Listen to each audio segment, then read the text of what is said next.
হযরতে আবু হুরায়রা রাদিয়াল্লাহু তাআলা আনহু আল্লাহর রাসূলের কাছে এসে ডাক দিয়ে বললেন, ওগো আল্লাহর পয়গম্বর, আমার মা অনেক বড় বেশি আমার উপরে নির্যাতন করে। আপনার দরবারে আমি বসে থাকি, আপনার দরবার থেকে আমি যখন বাড়িতে যাই, ওগো আল্লাহর পয়গম্বর, অনেক রাত মাঝে মাঝে হয়ে যায়। রাতে যখন বাড়িতে যাই তো আমার মা আমার সাথে চিল্লাচিল্লি করে, আমাকে ধরে মার দেয়, আমাকে গালি দেয়, আমার উপরে নির্যাতন করে। আল্লাহর পয়গম্বর বলেন, আবু হুরায়রা রে, তোমার আর তোমার মায়ের মুআমালার মধ্যে আমি নবী মুহাম্মদুর রাসূলুল্লাহর কোনো অধিকার নাই। সুবহানাল্লাহ। এটা তোমার আর তোমার মায়ের মামলা, তোমার মা তোমাকে শাসন করে, এটা তোমার মায়ের ব্যাপার। এই জায়গায় আমি মুহাম্মদুর রাসূলুল্লাহ সাল্লাল্লাহু আলাইহি ওয়াসাল্লামের কোনো অধিকার আল্লাহ তাআলা দেন নাই। হযরতে আবু হুরায়রা ডাক দিয়ে বলেন, ওগো আল্লাহর পয়গম্বর, তাহলে আপনি একটু আল্লাহর কাছে দোয়া করেন না, আল্লাহ তাআলা যেন আমার মায়ের দিলের মধ্যে হিদায়াতের নূরটা দেয়। সুবহানাল্লাহ। আল্লাহর পয়গম্বর এবার হাত তুলছেন, আবু হুরায়রার মায়ের জন্য আসমানের উপরে হাত তুলছেন। আর হযরত আবু হুরায়রা এক দৌড় দিয়ে বাড়ির দিকে রওনা করে। প্রতিমধ্যে অনেকে ডাকাডাকি করে, কে রে আবু হুরায়রাকে এক তাবড় দিয়ে কেউ দৌড়ানি দিছে, কারণ এত ভদ্র একজন মানুষ, একজন শরীফ আল্লাহর গোলাম, কারোর সাথে কোনো প্রকারের ঝঞ্ঝাট ঝামেলার মধ্যে তাকে পাওয়া যায় না। এমন একজন ব্যক্তি যখন পথ দিয়ে তীরের মতো দৌড়াইতে থাকে, তো এলাকার মানুষগুলো সব চিন্তা করতেছে, আবু হুরায়রা কি হয়েছে রে তোর? হযরত আবু হুরায়রা বলে, আমাকে তোমরা পিছন দিক থেকে ডেকো না, আমি বাড়িতে যে দেখতে চাই আমি বাড়িতে আগে পৌঁছাইলাম নাকি আল্লাহর রাসূলের দোয়া আমার বাড়ি পর্যন্ত আগে পৌঁছায় গেছে। সুবহানাল্লাহ। হযরত আবু হুরায়রা যখন বাড়িতে গেছেন আর বাড়ির দরজায় যখন নক করলেন, একবার ডাক দিছেন, মা গো দরজাটা খোলো, আমি তোমার আবু হুরায়রা ঘরের মধ্যে প্রবেশ করবার চাই। মা ভিতর থেকে ডাক দিয়ে বলে, এই সন্তান, কলিজার টুকরা সন্তান, বাবা আবু হুরায়রা একটু অপেক্ষা করো, আমি আসতেছি।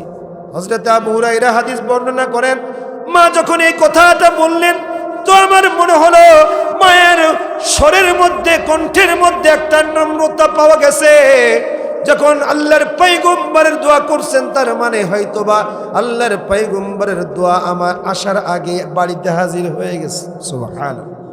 যখন মা দরজা খুলছেন, আবু হুরায়রা যখন দরজার সামনে দাঁড়ানো, তো মা আবু হুরায়রাকে বুকে জড়ায় ধরছেন, ডাক দিয়ে বলতেছেন, কলিজার টুকরা সন্তান, ও বেটা আবু হুরায়রা, তুমি তো খারাপ কোনো মানুষের কাছে যাও না, তুমি এমন একজন মানুষের কাছে যাও যাকে এই মক্কা নগরীর মানুষগুলা আল আমিন বলে ভূষিত করেছিল। সুবহানাল্লাহ। এই যে তোমরা বাইতুল মামুরটাকে তওয়াফ করে করে তোমরা আমার কাছে মাফি চাও, তোমরা কখনো ভুল করো নাই, তোমরা ইলম না থাকার কারণে তোমরা আমার উপরে প্রশ্ন করছো। কোনো ব্যক্তির যদি ইলম না থাকে তো যার কাছে ইলম আছে তার কাছে প্রশ্ন করে জানার এটা অধিকার আল্লাহ তাআলা প্রত্যেককেই দান করছেন। আল্লাহ তাআলা ফেরেশতাদেরকে বলেন, তোমাদের কোনো ভুল নাই, এরপরেও তোমরা বাইতুল মামুরটাকে তওয়াফ করে করে আমার কাছে মাফি চাইলা, আমি তোমাদেরকে মাফ করে দিলাম। কিন্তু আমার খলিফা যারা হবে আদম সন্তান, আমার মখলুক, এই আশরাফুল মখলুকাত মানব জাতি যখন জমিনের মধ্যে যাবে, তারা যখন ভুল করবে, গুনাহ করবে, তারা কোন ঘরটা তওয়াফ করে আমি আল্লাহ তাআলার কাছে মাফি চাবে। ও ফেরেশতারা যাও, এই বাইতুল মামুরের নিচেই সরাসরি জমিনের মধ্যে একটা ঘর তৈরি করে দিয়ে আসো, যেই ঘরটা তওয়াফ করে সারা পৃথিবীর মানব জাতিগুলা যখন এসে এসে আমার কাছে মাফি চাবে, তো আমি আল্লাহ তাআলা ওর জিন্দেগির তামাম গুনাহগুলোকে মাফ করে দিব। আল্লাহু আকবার। আল্লাহ ওই দিন সর্বপ্রথম ফেরেশতারা বাইতুল মামুরের সরাসরি নিচে যেই ঘরটা তৈরি করলেন ওই ঘরের নাম কি? খানায়ে কাবা। বলেন কাবা শরীফ, কাবা, কাবা ঘর, কাবা ঘর নাম শুনছেন না? খানায়ে কাবা। এখন যেই জায়গায়, ওই জায়গার সরাসরি একটা মসজিদ আছে সপ্তম আসমানের উপরে, সেটার নাম হলো বাইতুল মামুর। আচ্ছা বলেন এবার দুনিয়ার প্রথম ঘরের নাম কি? বলেন খানায়ে কাবা, বলেন কাবা শরীফ, এতটুকু তো বলতে পারবেন। প্রথম ঘরের নাম কি? আচ্ছা বলেন এই প্রথম ঘর বসবাসের ঘর নাকি ইবাদতের ঘর? এতটুকু মাথায় রেখে, দুনিয়ার প্রথম ঘরের নাম কি? প্রথম ঘরের নাম কি? কাবা শরীফ। আর এই দুনিয়ার প্রথম ঘরটা বসবাসের জন্য তৈরি করা হলো নাকি ইবাদতের জন্য? এবার বুঝেন, তাফসীরের মধ্যে মুফাসসির ইকরামরা বলেন দুনিয়াতে যেহেতু আল্লাহ তাআলা প্রথম ঘর ইবাদতের জন্য করছেন, বসবাসের জন্য করেন নাই। ও মুসলমান মনে রাখবেন, জমিনের মধ্যে যত আদম সন্তানকে আল্লাহ তাআলা পাঠাবেন এদেরকে বসবাসের জন্য পাঠান নাই, আল্লাহ তাআলা এদেরকে পাঠাইছেন ইবাদতের জন্য। বসবাস এটা অপশনাল, কিন্তু মূল মাকসাদ হলো ইবাদত। কেন? কারণ প্রথম ঘরটা তো আল্লাহ তাআলা বসবাসের জন্য তৈরি করেন নাই, ইবাদতের জন্য তৈরি করছেন। এই ঘরের দিকে তাকাইলেও লাভ। একবার নজর করবেন, হাদিসের মধ্যে রাসূল বলেন খানায়ে কাবার দিকে প্রথম যে ব্যক্তি একবার নজর করবে, এক পলক তাকিয়ে পলক ফেরাবেন, আল্লাহ তাআলা তার উপরে 20টা রহমত নাজিল করবেন। এই জন্য খানায়ে কাবার আলাদা একটা দাম, আলাদা দাম। তাকাইলেই দাম, যতবার তাকাবেন ততবার আপনার সওয়াব হবে, ততবার সওয়াব হবে। যারা উমরা হজ করতে গেছেন, হাজী সাহেব যারা গেছেন, বারবার মনে চায় একটু খানায়ে কাবায় যেতে অফ করে, বারবার মনে চায় একটু হাজরে আসওয়াদটাকে একটু চুমু খায়। কেন?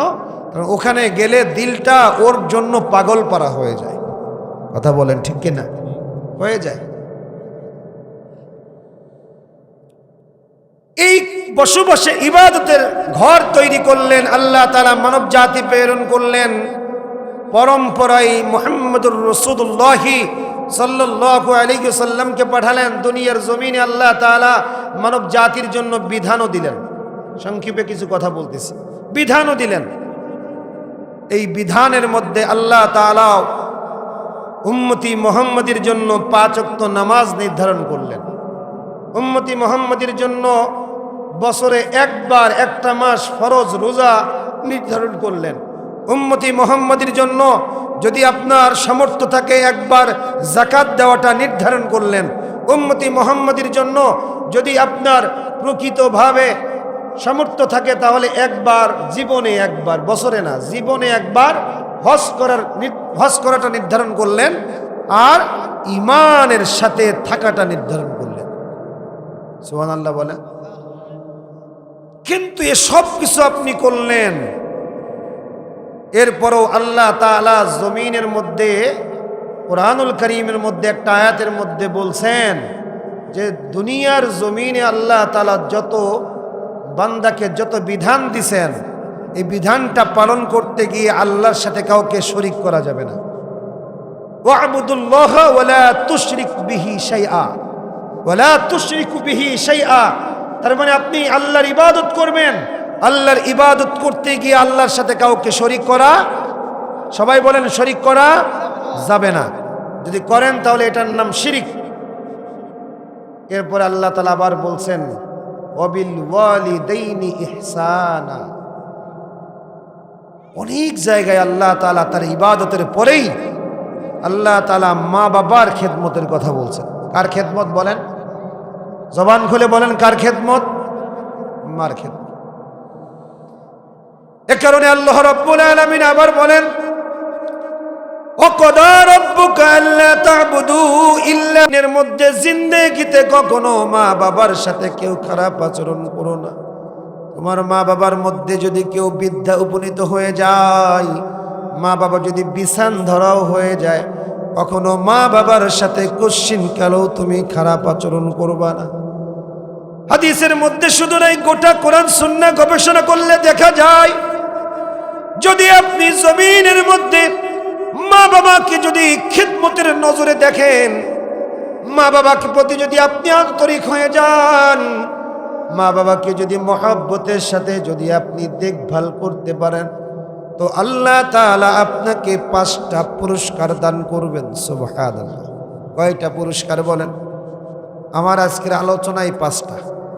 এতক্ষণ বুঝাইলাম সাজিয়ে, এই 5টা পুরস্কারের কথা আজকে আপনাদেরকে বলব। মা বাবার খেদমত করলে লাভ কয়টি বলেন? কয়টি লাভ? 5টা। এই 5টা এলেম আজকে বাড়িতে নিয়ে যাবেন। ওয়াজ তো আমরা শুনতে আসি প্রতিদিন, শুধু শুনতে আসি কি হুজুরির কণ্ঠ কেমন। আমি প্রায় মাহফিলে বলি, এই মাহফিলে দেখবেন 3 শ্রেণীর শ্রোতা আছে। কয় শ্রেণী? একটা ফটকা শ্রোতা, আর একটা আটকা শ্রোতা, আর একটা টাটকা শ্রোতা। কয় শ্রেণী? ফটকা, আটকা, টাটকা। ফটকা কারা? একটু ব্যাখ্যা করি, তাফসীর করি একটু। ফটকা হলো, দেখবেন এই গ্রামে কিছু সম্ভ্রান্ত ফ্যামিলি, রক্ষণশীল ফ্যামিলি থাকে। এই মানুষগুলো তাদের সন্তানদেরকে মাগরিবের পর আর ঘর থেকে বের হতে দেয় না। আরে বেরোনো যাবে না, পড়তে ভয়। আছে না নাই? আছে। মাগরিবের পরে বেরোতে দেয় না। এই বাচ্চাগুলা বা এই যুবক বা কিশোর সন্তানগুলা রাতের আড্ডার কি মজা এটা কখনো বুঝেই নাই। কিন্তু মাহফিল যেই দিন শুরু হয়, এই যে এলান হয়েছে, মাইকিং হয়েছে না, এই আজকে কিন্তু এই বাপমাগুলো বলে, যা মাহফিলে যা, হুজুর বাপমা নিয়ে আলোচনা করবে, নামাজ নিয়ে আলোচনা করবে, শুনবি যা। এখন এই ছেলে জিন্দেগিতে কখনো মাগরিবের পরে বের হয় না। এই 12-14 বছরের এই কিশোরগুলা কি করে? ঘর থেকে বের হয়ে মাহফিলে আর আসে না। ও বন্ধুর বাড়ি যায়, বন্ধুকে ডাক দেয়, গলায় গলায় হাত দিয়ে, ফুচকার দোকানে, পাপড়ের দোকানে, চায়ের দোকানে। এইদিকে হয়েছে এগুলো হয়েছে, হ্যাঁ, সব জায়গায় হয় এগুলো। এই বিভিন্ন জায়গায় দেশি মুরগির মতো শো করে বেড়ায়। আপনি দেশি মুরগি একটা ওই গাবতলির থেকে টিট কেটে ছেড়ে দেবেন, ওর দিকে ঠিকই পদ্ম করে এসে হাজির। আর পোলট্রি মুরগিও জায়গার থেকে লাফা মারতে পারে। দেশি মুরগির মতো শো করে, এখানে একটা ঠোক মারে, টিলিং করে একটা ঠোক মারে।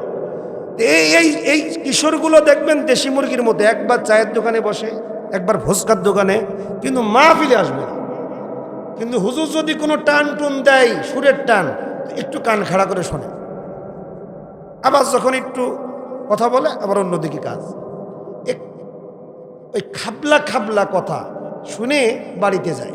পরের দিন যখন বের হয়, তখন বলে, কি হুজুরে নিল, কি ওয়াজ করলে হুজুর। ও কিন্তু ওয়াজ শুনে নাই। এরকম শ্রোতা আছে না নাই? বলেন, আছে না নাই? আমি বলি এই শ্রোতা, আমি বলি ফটকা শ্রোতা।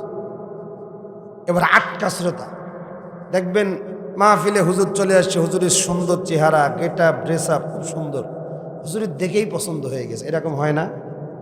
কথা বলে না? হয় না যে হুজুর দেখতে সুন্দর, নুরানি চেহারা, দেখতে সুন্দর, ও মনে করছে হুজুর এত সুন্দর, না জানি কণ্ঠ কত সুন্দর।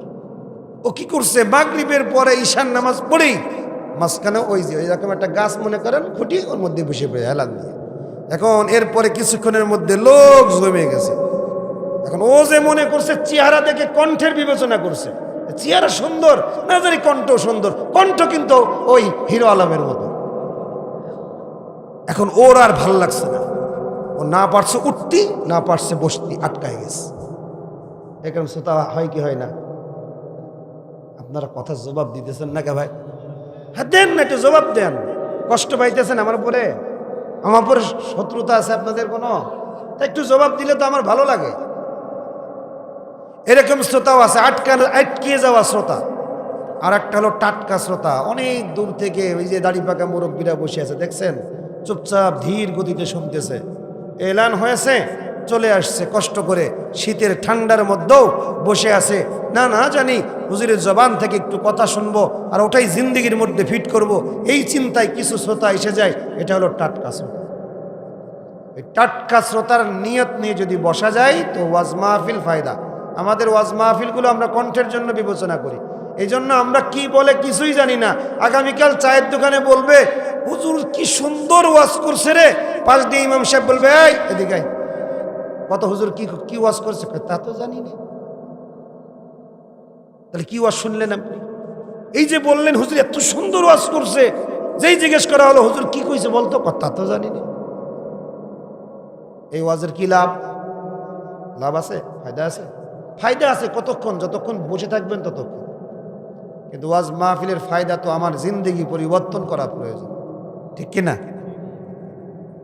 এই জন্য যেটা বললাম, আজকে অন্তত ভাবির সামনে বাড়িতে যেয়ে ভাবি, বোন, মা, যার যেটা আছে, যে বলবেন যে আজকে কিন্তু এলেম নিয়ে আইছি 5টা।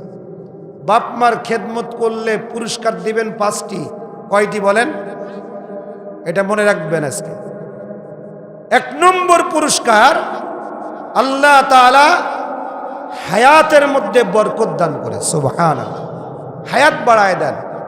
কিছু কিছু আমলের মাধ্যমে আল্লাহ তাআলা হায়াত বাড়ায়। তার মধ্যে একটা হলো মা বাবার খেদমতে বান্দার হায়াতকে আল্লাহ তাআলা বৃদ্ধি করেন, হায়াতের মধ্যে বরকত দান করেন। এই জন্য আল্লাহ তাআলা বলেন ওয়াবিল ওয়ালিদাইনি ইহসানা। এ দুনিয়ার গোলাম, মা বাবার সাথে কখনো খারাপ আচরণ করবা না, মা বাবাকে ভালোবাসবা।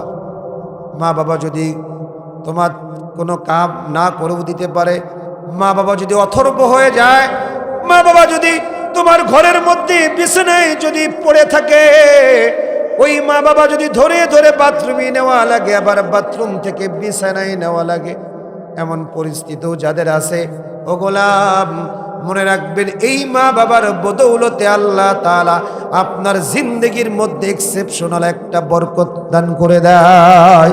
সুবহানাল্লাহ বিহামদিহি।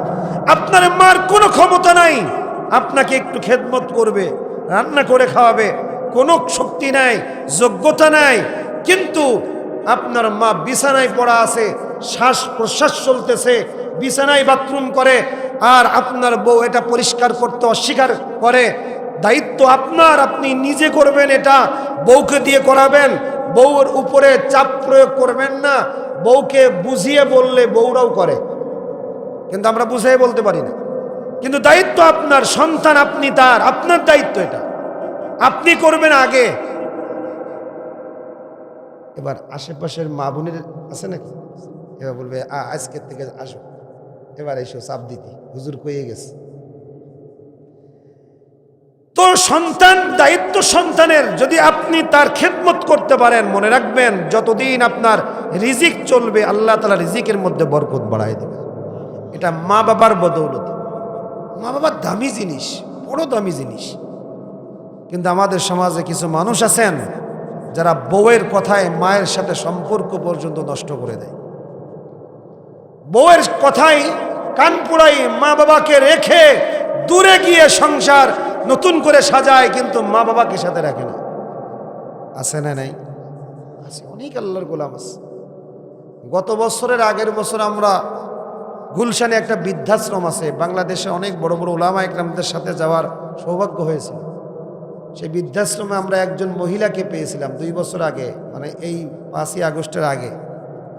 এই মহিলার 3টা সন্তান আছে। একটা সন্তান তৎকালীন আওয়ামী লীগের সময় সচিব ছিল, সচিব। একজন মেয়ে সন্তান, সে আমেরিকান প্রবাসী, আর একজন ডাক্তার। আচ্ছা বলেন, এই সন্তান যার, তার বৃদ্ধাশ্রমে থাকার দরকার আছে না? কিন্তু মা বৃদ্ধাশ্রমে।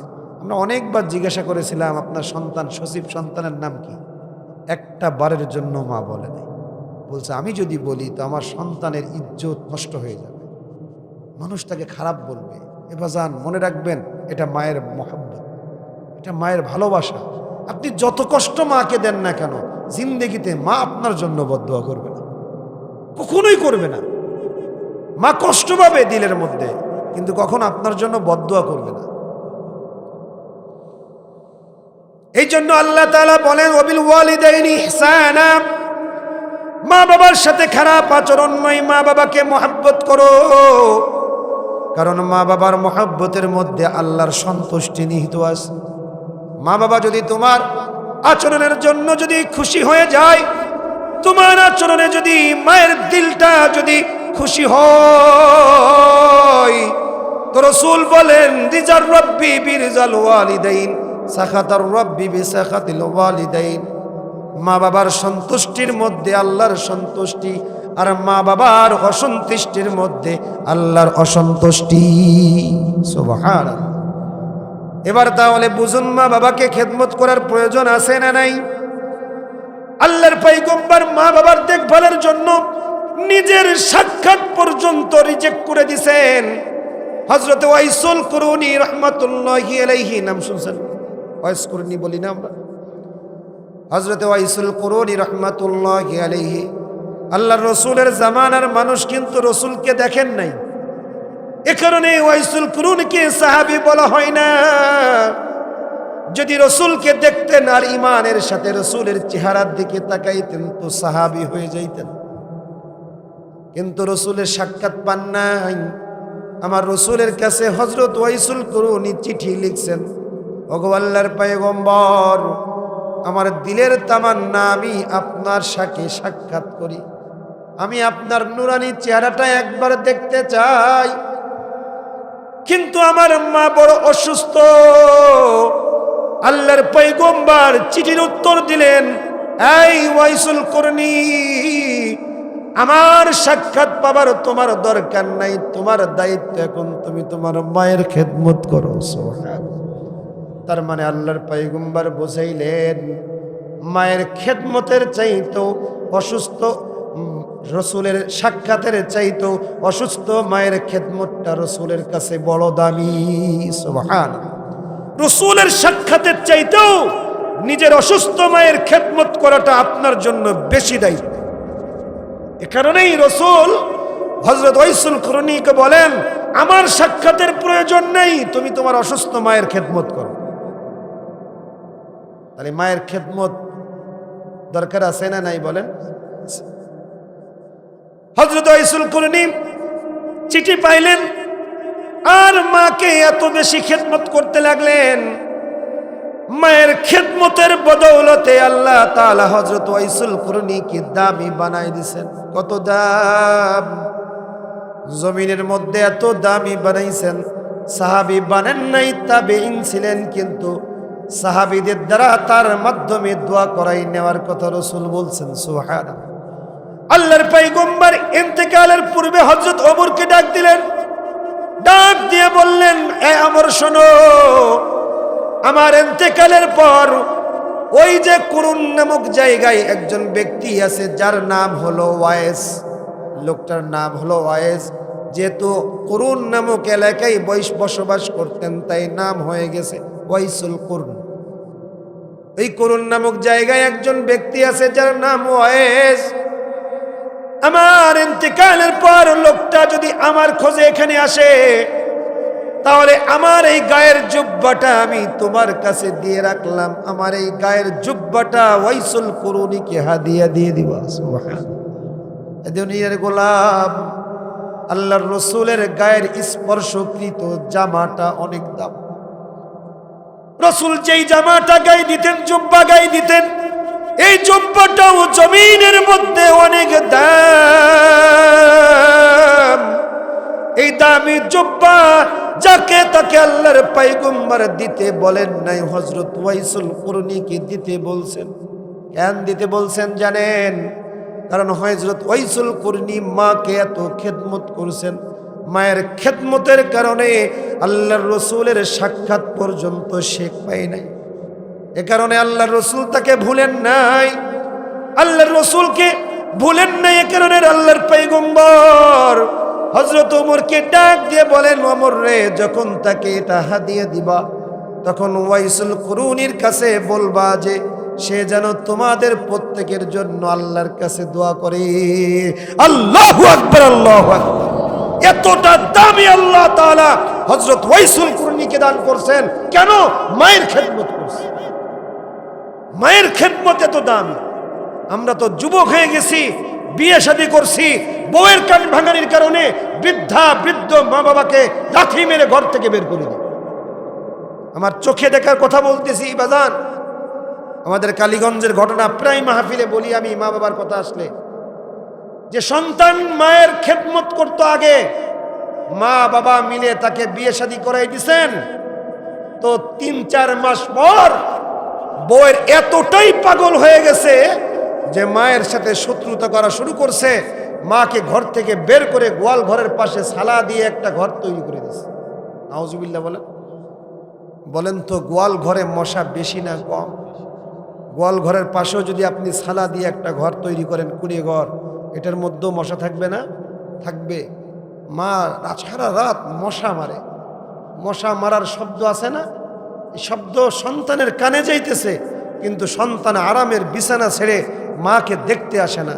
কতটা নিষ্ঠুর সন্তান হয়ে গেছে। এমনকি শেষ পর্যায়ে একদিনের যে ঘটনা, মাকে কোনো একটা কথার কারণে বউ তার কানের মধ্যে কি দিছে, আর বারান্দার থেকে মায়ের বুকে লাথি মেরে বৃদ্ধা মাকে উঠানের মধ্যে ফেলে দিছে। মায়ের দাঁতটা ভেঙে গেছে আর নাকের হাড়টা ভেঙে গেছে। আমাদের কালীগঞ্জের হাসপাতালে নিয়ে যাওয়া হয়েছে। তৎকালীন যে এমপি সাহেব আনারুল আজিম আনার, চিনেন না? ওই যে কলকাতায় যেটা কিমা হয়েছে আর কি, এই আনারুল আজিম আনার সাহেব উনি চলে গেছেন হাসপাতালে দেখতে।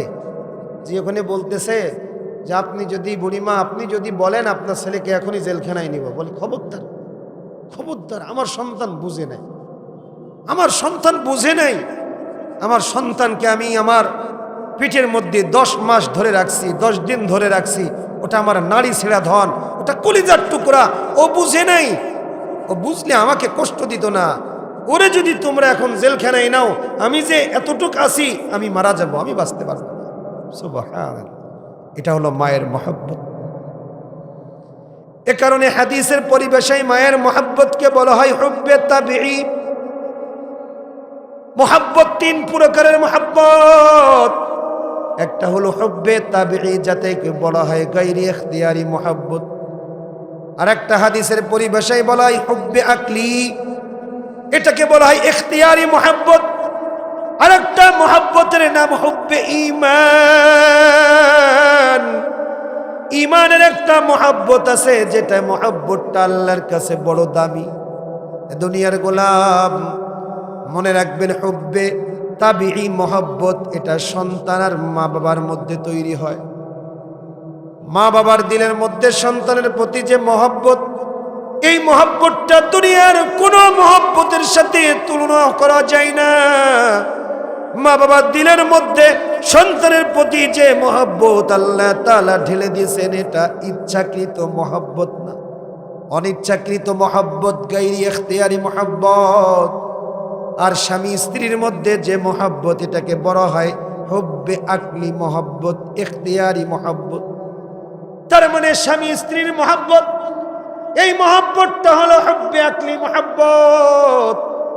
এই মহব্বতটা অর্জন করতে হয়, অর্জন করা লাগে। আর মা বাবা সন্তানের সাথে মহব্বত, এটা অর্জনকৃত মহব্বত না। এই মহব্বতটা আল্লাহ তাআলা মা বাবার অন্তরের মধ্যে অটোমেটিক ভাবে তৈয়ার করে দেয়। সুবহানাল্লাহ। আপনি দেখবেন আপনার বিবির সাথে আপনার ডিভোর্স হয়ে গেছে, অথবা ডিভোর্স হবে, কিছুদিনের জন্য স্বামী থেকে আপনার বিবি আপনার থেকে 1 মাসের জন্য বা 2 মাসের জন্য আলাদা হয়ে গেছে। 2 মাস পর আপনার বিবিকে আপনি ডিভোর্স দিবেন, এই কারণে আগে 2 মাস আলাদা থাকছে। কিন্তু হঠাৎ করে আপনি দেখতেছেন বিবি চলে গেছে, 1 মাস হয়ে গেছে, 1 দিনের জন্য আপনি কল দেন নাই, কারণ আপনার বিবির প্রতি আপনার মহব্বত নাই। কথা বলেন ঠিক কিনা? কিন্তু হঠাৎ করে আপনি শুনতে পারলেন আপনার বিবির গর্ভের মধ্যে 2 মাসের সন্তান। এবার বলুন তো, আপনি কি আর আপনার বিবির কাছে কল না দিয়ে থাকতে পারবেন? কথা বুঝেন না?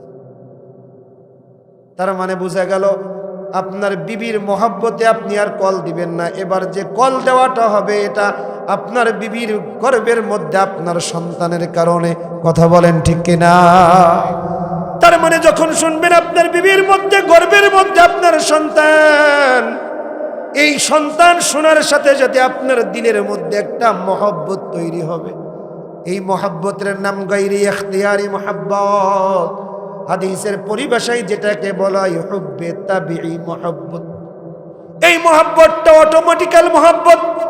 সন্তান যখন জমিনের মধ্যে চলে আসবে, এই সময়ের অপেক্ষা বাবার নাই।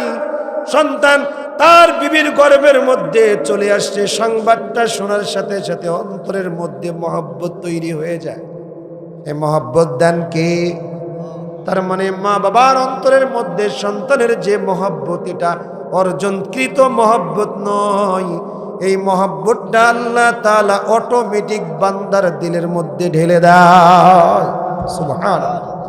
এটা শুধু মানুষের জন্য তা কিন্তু না, আল্লাহ তাআলা এই মহব্বতটাকে প্রাণীদের মধ্যে বন্টন করছেন। কারণ আল্লাহ তাআলা হযরতে শেখ সাদী রাহমাতুল্লাহি আলাইহি মহব্বত নামক দামি দৌলতটাকে ব্যাখ্যা করে বুঝাইছেন। হযরতে শেখ সাদী বলেন, মহব্বত নামক দামি দৌলত এটা আল্লাহ তাআলা 100 ভাগে ভাগ করছেন। কয়শো ভাগ বলেন? 100 ভাগে ভাগ করছেন। 99 ভাগ মহব্বত আল্লাহ তাআলা নিজের কাছে রাখছেন, আর 1 ভাগ মহব্বত আল্লাহ তাআলা আবার 100 ভাগে ভাগ করছেন। 99 ভাগ মহব্বত নবী মুহাম্মদুর রাসূলুল্লাহ সাল্লাল্লাহু আলাইহি ওয়াসাল্লামকে দান করছেন। আল্লাহু আকবার। আর 1 ভাগ মহব্বত থেকে আল্লাহ তাআলা গোটা পৃথিবীর মানুষের মধ্যে আর প্রাণীদের মধ্যে আল্লাহ তাআলা বন্টন করে দিয়েছে। কিন্তু মনে রাখবেন, আল্লাহ তাআলা যে বন্টন করছেন সবাইকে একরকম দেন নাই। আল্লাহ তাআলা মা নামক জাতির মধ্যে এই মহব্বতটা একটু বেশি দান করছেন। এ কারণে দেখবেন বাবার চাইতো মায়ের দিলের মধ্যে সন্তানের প্রতি বেশি মহব্বত তৈরি হয়। বাবা একটু শক্ত হয় কিন্তু মা নরম। সন্তান হাজারো খুনের যদি অধিকারী হয়, সন্তান হাজার হাজার খুন করে বাড়িতে আগমন, বাবা হয়তো কত কঠিন কঠিন কথা বলবে, বাবা হয়তো শক্ত কথা বলে সন্তানকে ঘর থেকে বের করে দেয়, কিন্তু মা যতই খুনের অধিকারী সন্তান হোক না কেন, যত গুনাহগার হোক না কেন, সন্তান গভীর রজনীতে বাড়িতে আসলেও না খাইয়ে মা কখনো সন্তানকে বের করে না। কথা বলেন ঠিক কিনা? তার মানে মায়ের দিলের মধ্যে মহব্বতের ভাগটা বেশি। এ কারণে আল্লাহ তাআলা মার প্রতি সন্তানের হকটাও দিছেন 3 বার, আর বাবাকে দিছেন 1 বার। হযরতে আবু হুরায়রা রাদিয়াল্লাহু তাআলা আনহু আল্লাহর রাসূলের কাছে এসে ডাক দিয়ে বললেন, ওগো আল্লাহর পয়গম্বর, আমার মা অনেক বড় বেশি আমার উপরে নির্যাতন করে। আপনার দরবারে আমি বসে থাকি, আপনার দরবার থেকে আমি যখন বাড়িতে যাই, ওগো আল্লাহর পয়গম্বর, অনেক রাত মাঝে মাঝে হয়ে যায়। রাতে যখন বাড়িতে যাই তো আমার মা আমার সাথে চিল্লা চিল্লি করে, আমাকে ধরে মার দেয়, আমাকে গালি দেয়, আমার উপরে নির্যাতন করে। আল্লাহর পয়গম্বর বলেন, আবু হুরায়রা রে, তোমার আর তোমার মায়ের মুআমালার মধ্যে আমি নবী মুহাম্মদুর রাসূলুল্লাহর কোনো অধিকার নাই। সুবহানাল্লাহ। এটা তোমার আর তোমার মায়ের মামলা। তোমার মা তোমাকে শাসন করে, এটা তোমার মায়ের ব্যাপার। এই জায়গায় আমি মুহাম্মদুর রাসূলুল্লাহ সাল্লাল্লাহু আলাইহি ওয়াসাল্লামের কোনো অধিকার আল্লাহ তাআলা দেন নাই। হযরতে আবু হুরায়রা ডাক দিয়ে বলেন, ওগো আল্লাহর পয়গম্বর, তাহলে আপনি একটু আল্লাহর কাছে দোয়া করেন না, আল্লাহ তাআলা যেন আমার মায়ের দিলের মধ্যে হিদায়াতের নূরটা দেয়। সুবহানাল্লাহ।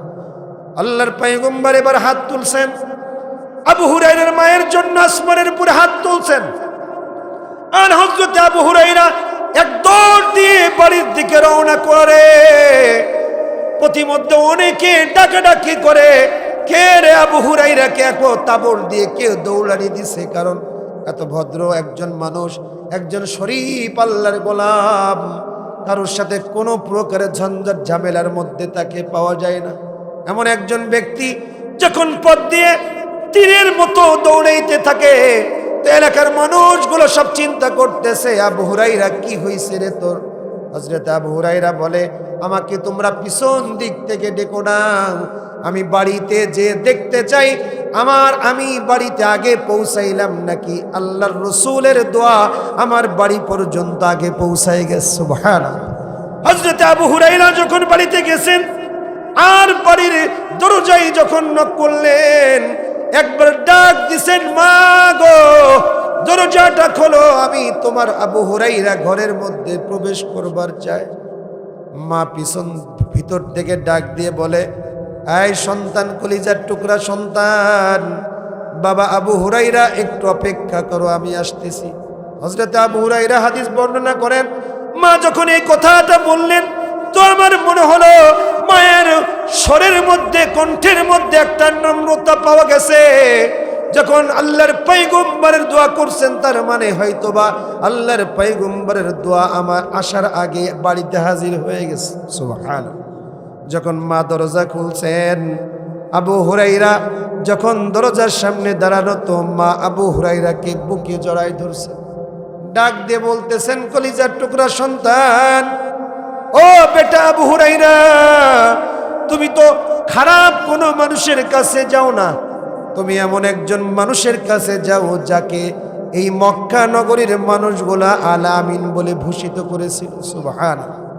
এমন একজন মানুষের দরবারে তুমি থাকো, যেই মানুষটা সদা সত্য কথা বলে, যে মানুষটা সৎ পথে চলে, যেই মানুষটা সবসময় সত্যবাদীদের সাথে থাকার কথা বলে। তুমি তো কখনো ভুল করো নাই, এরপরও আমি তোমাকে উপরে যত নির্যাতন চালাইলাম। আবু হুরাইরা, তুমি আমাকে নিয়ে চলো, ওই মুহাম্মাদের দরবারে নিয়ে চলো, আমি তার কাছে কালেমা পড়ে মুসলমানদের কাতারে শামিল হতে চাই। আল্লাহু আকবার, আল্লাহু আকবার। এই জায়গায় আল্লাহ রাসূল সাল্লাল্লাহু আলাইহি ওয়াসাল্লাম মাকে কতটা সম্মান দিয়েছেন, যে মা তাকে নির্যাতন করে, মারে, বকাঝকা করে, এরপরও রাসূল বলেন, তোমার মা আর তোমার ব্যাপার এখানে আমার ঢোকার কোনো অধিকার নেই। যদিও মা তখন কি অমুসলিম, কিন্তু রাসূল করিম সাল্লাল্লাহু আলাইহি ওয়াসাল্লাম মায়ের মহব্বত বুঝাইছেন, মায়ের দামটা বুঝাইছেন। আল্লাহ রাসূলের কাছে এসে বলা হলো, ওগো আল্লাহর পয়গম্বর, আমার পক্ষ থেকে কার কাছে আমি, মানে আমার পক্ষ থেকে ভালো ব্যবহার পাওয়ার যোগ্য সবচাইতে আমার মা বাবার মধ্যে কে? বলে তোমার মা। বলে এরপরে কে? বলে এরপরেও তোমার মা। বলে এরপরে কে? এরপরেও তোমার মা। বলে এরপরে কি? চতুর্থ নম্বর তোমার বাবা।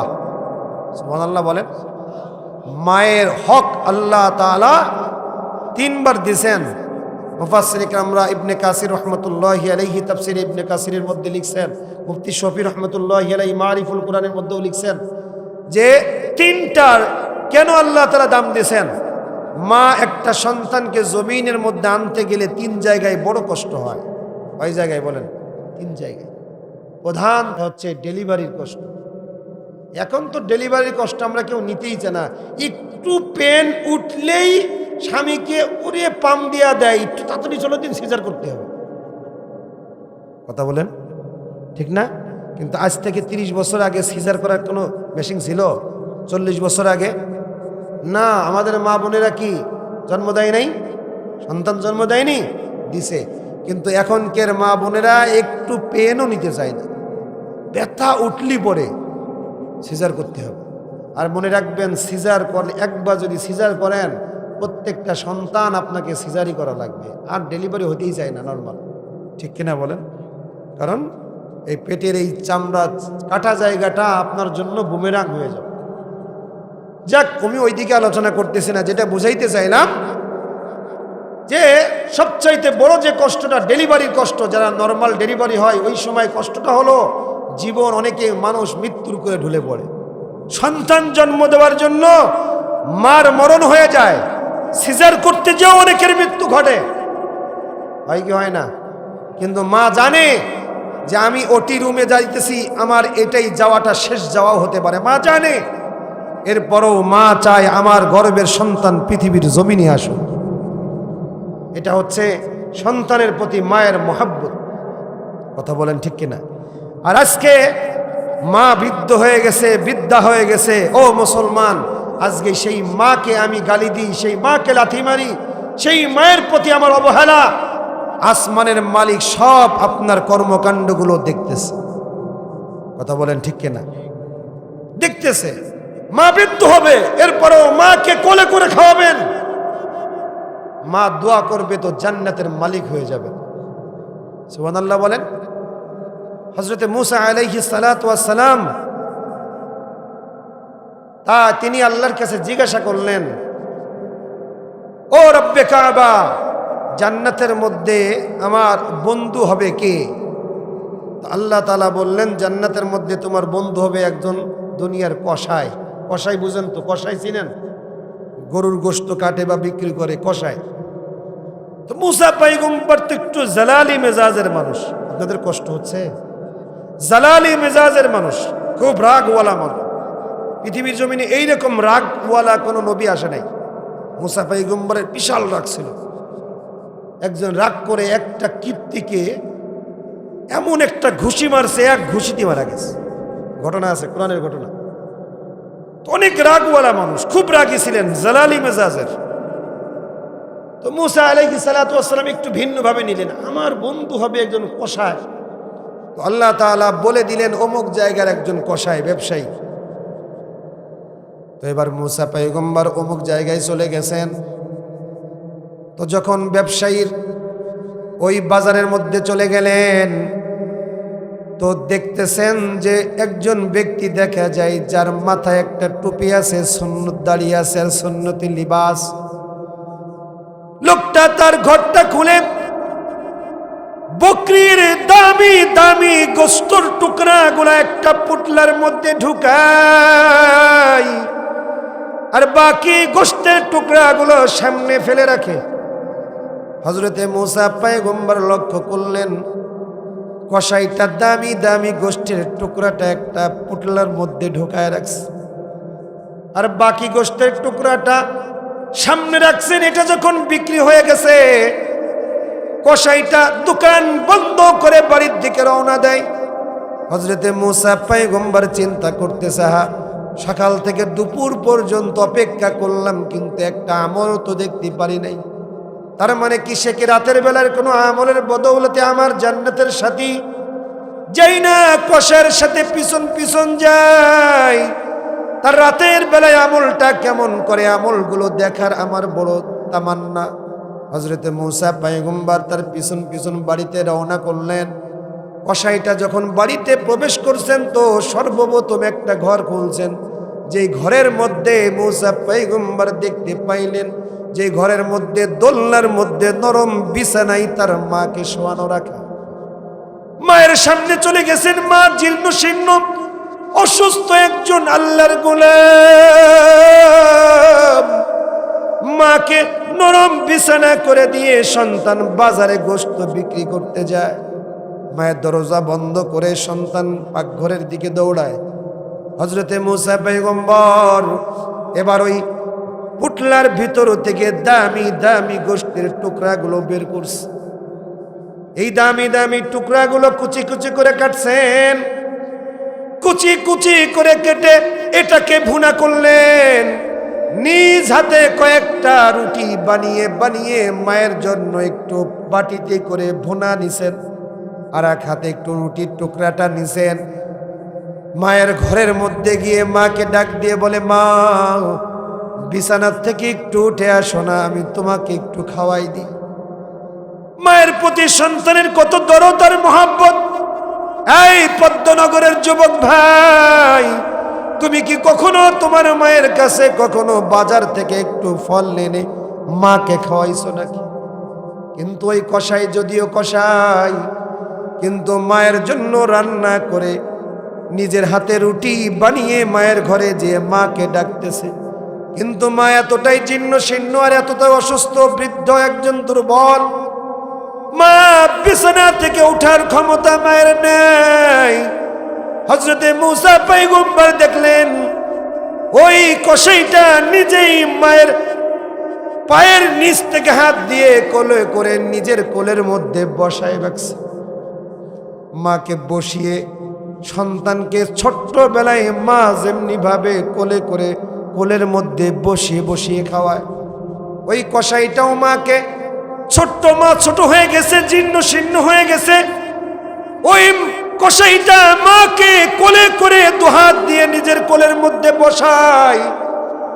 এবার নিজের হাতে রুটি ছিঁড়ে ছিঁড়ে ওই গোষ্ঠের ঝোলের মধ্যে ভিজিয়ে ভিজিয়ে নরম করে আবার নিজের দাঁত দিয়ে চাবিয়ে চাবিয়ে মায়ের অসুস্থ মায়ের মুখের মধ্যে দেয়। আর মাকে ডাক দিয়ে বলে, মা গো, তোমাকে আমি ঠিকভাবে দেখভাল করতে পারি না মা, আমার দায়িত্ব ছিল সারাদিন তোমার খেদমত করা, কিন্তু আল্লাহ তাআলা আমাকে এমন ভাবে পৃথিবীর জমিনে পাঠাইলেন, আমার একদিন যদি দোকানে না যাই মুখে আর রিজিকের ভাত আসবে না মা।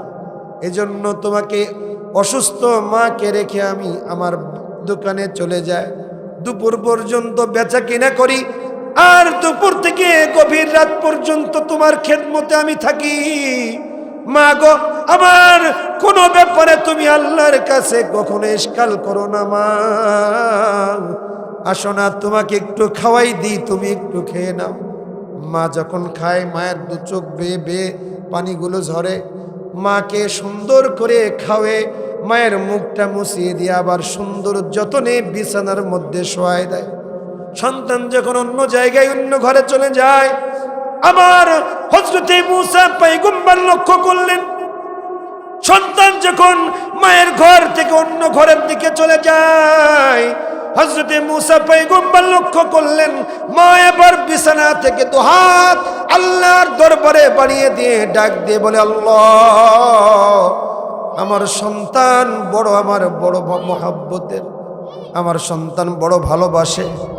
সন্তানের জন্য মা দোয়া করতেছেন, আল্লাহ, আমার সন্তান জমিনের মধ্যে আমার বড় বড় ভালোবাসে, আমি মা আমার সন্তানের উপরে পরিপূর্ণ রাজি আর খুশি হয়ে গেছি। আল্লাহ ও মালিক, আমি মা চোখের পানি ফেলে আমার সন্তানের জন্য দোয়া করি, জমিনের মধ্যে আমার সন্তানের উপরে তুমি রাজি আর খুশি হয়ে যাও, এতটাই রাজি আর খুশি হয়ে যাও, জমিনের মধ্যে সবচেয়ে দামি পয়গম্বর হযরতে মূসা আলাইহিস সালাতু ওয়াস সালামের জান্নাতের সঙ্গে আমার সন্তানকে বানায় দাও। আল্লাহু আকবার।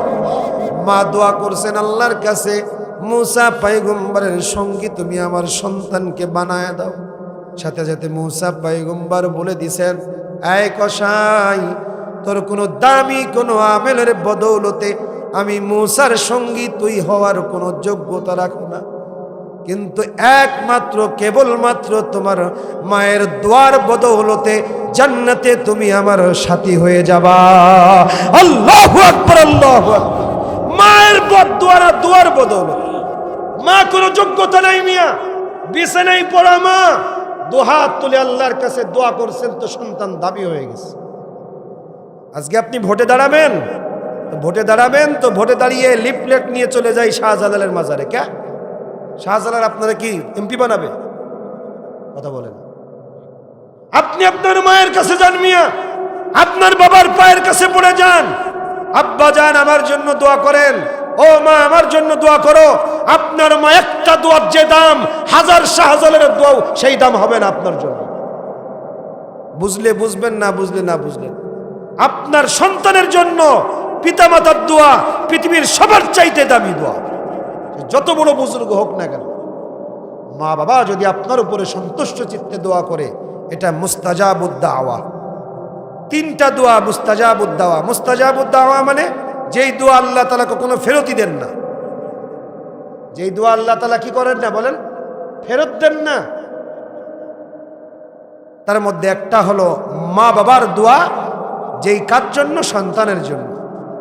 যদি বদদুয়া করে এটাও আল্লাহ তাআলা কবুল করেন, দোয়া করে তো এটাও কবুল করেন, জমিনের মধ্যে আল্লাহ তাআলা ফেরত দেয় না। এটা সন্তানের জন্য মা বাবা যেই দোয়া করে আল্লাহ তাআলা সেটাই কবুল করে। এই জন্য মা বাবার খেদমতের প্রয়োজন আছে না নাই?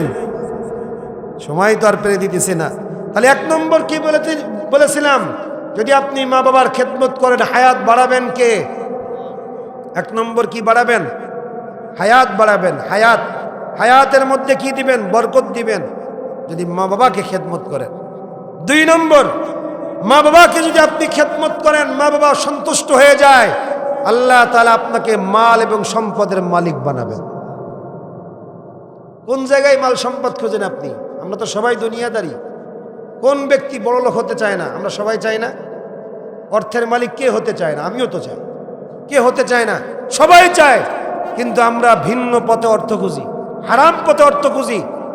আপনি আল্লাহর দেওয়া পথ অনুযায়ী মালের মালিক যদি হতে চান, মা বাবার খেদমতে লেগে যান। মা বাবা যদি আপনার উপরে রাজি আর খুশি হয়ে যায়, তাহলে আল্লাহ তাআলা দুনিয়া আপনার পায়ের কাছে ফেলে দিবে। পায়ের কাছে। কথা বলেন ঠিক কিনা? পায়ের কাছে ফেলবেন। মা বাবাকে খেদমত করবেন। মা বাবার খেদমত অনেক দামি, অনেক বড় জিনিস।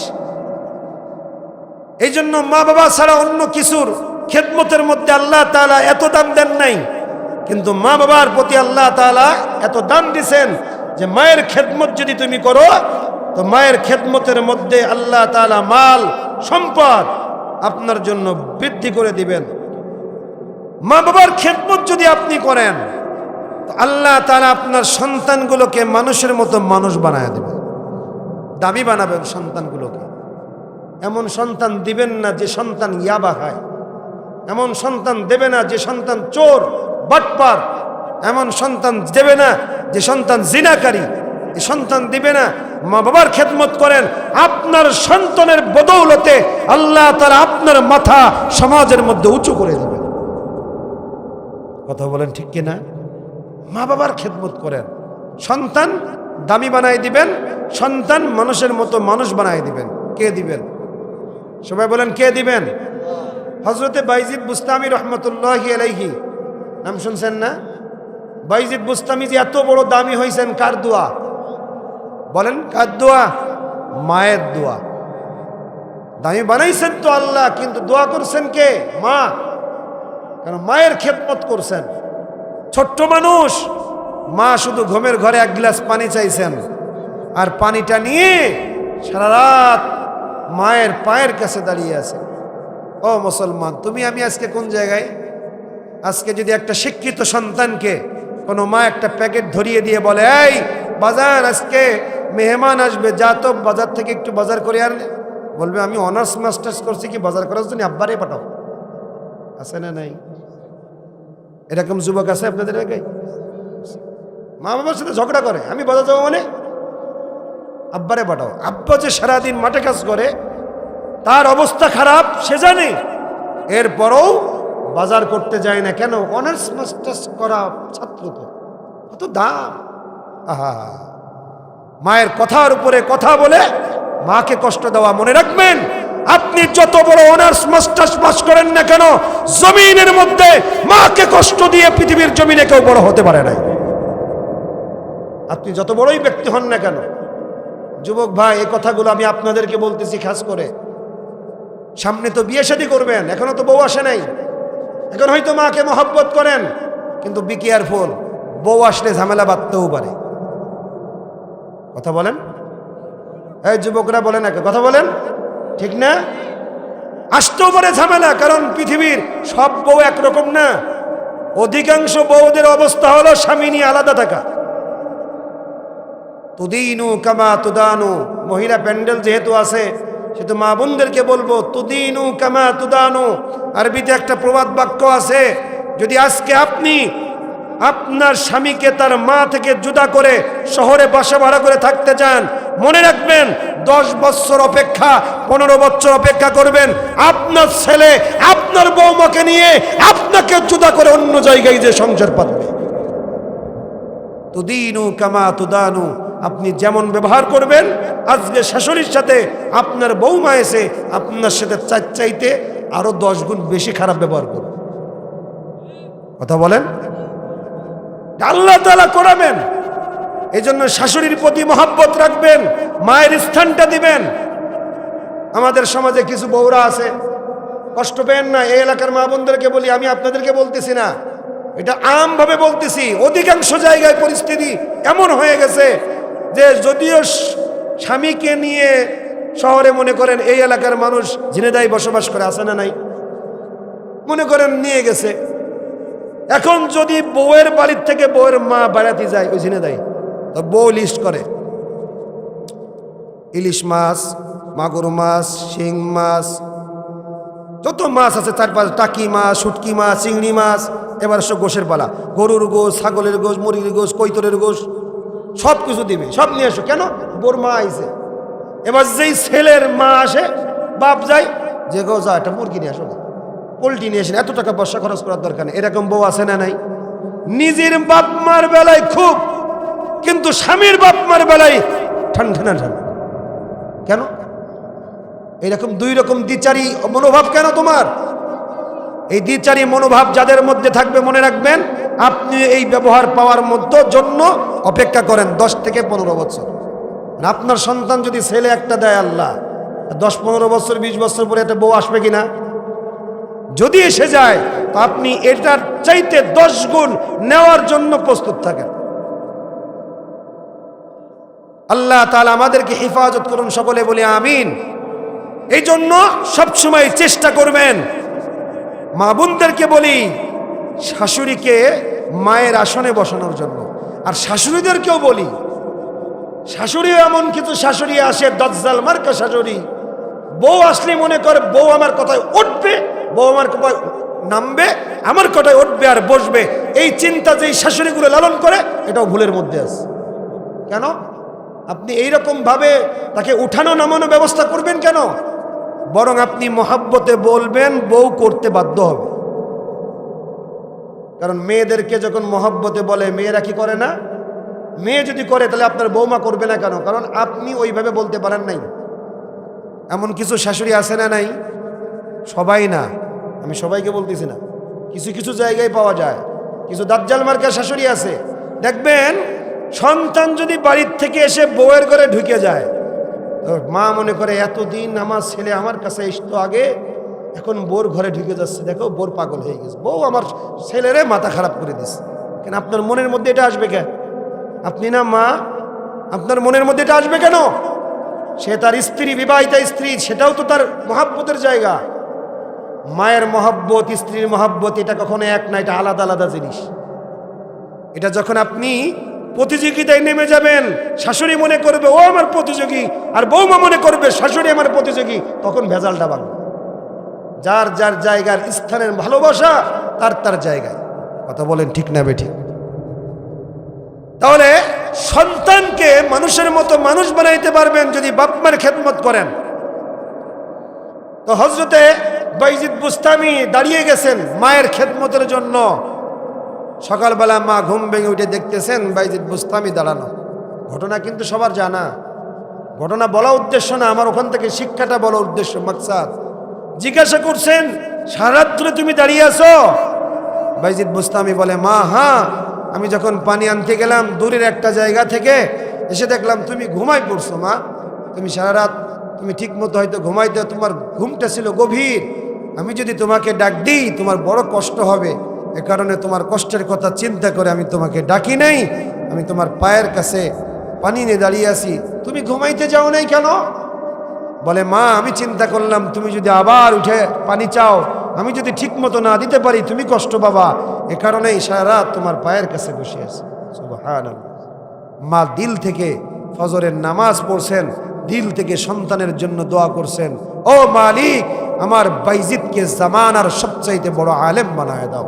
বাইজিদকে আল্লাহ তাআলা এত দামি আলেম বানাইছেন, দামি আলেম এত বড় বানাইছেন যে তার জীবনের মধ্যে লেখা হয় বাইজিদ বুস্তামি যেই দিনকে আলেম হয়ে বাড়িতে আসবেন, পাগড়ি নেবেন, ওই দিন রাতে তার শিক্ষককে আল্লাহর রাসূল সাল্লাল্লাহু আলাইহি ওয়াসাল্লাম স্বপ্নের মধ্যে দেখা দিয়েছেন। শিক্ষককে স্বপ্নের মধ্যে দেখা দিয়ে আল্লাহর পয়গম্বর বলতেছেন, এই উস্তাদজি আগামীকাল তো বাইজিদের ইলমের পাগড়ি দিবেন। পাগড়ি বুঝেন না? পাগড়ি এই যে হাফেজ হলে হাফেজদের পাগড়ি দেয় না, আলেম হলে আলেমদের একটা পাগড়ি দেওয়া হয়।